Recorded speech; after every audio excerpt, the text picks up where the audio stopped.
When I first covered this story in May, it was called Section 224, and it was still in committee. I told you to contact your senators because that was where the fight could still be won. Here's the update.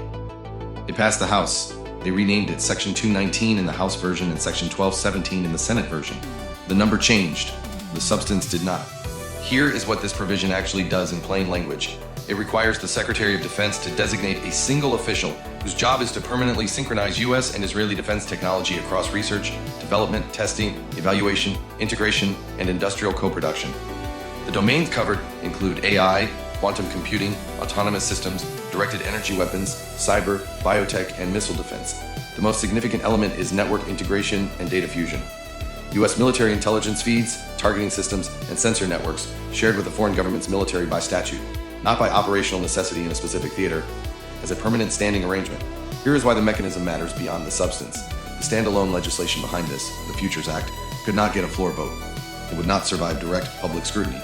So its sponsors embedded it in the one bill that almost always passes regardless of political climate, the National Defense Authorization Act, $1.15 trillion, buried inside it.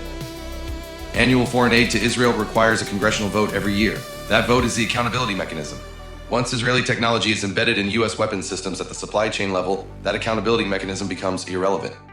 Removing it stops being a policy choice. It becomes a decade-long logistics problem that nobody will fund.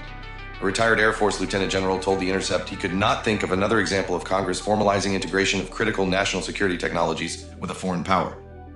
That came from someone who spent a career inside the defense establishment. The opposition is bipartisan. Thomas Massie, Republican, Ro Khanna, Democrat. Bernie Sanders, Independent, all publicly opposed. This is not law yet. The conference committee still has to reconcile the House and Senate versions. That is the last window.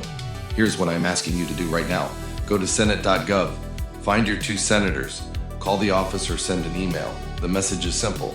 I am aware of Section 1217 in the FY27 NDAA, the United States-Israel Defense Technology Cooperation Initiative.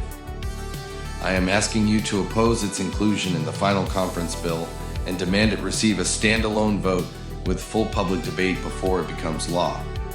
That is it.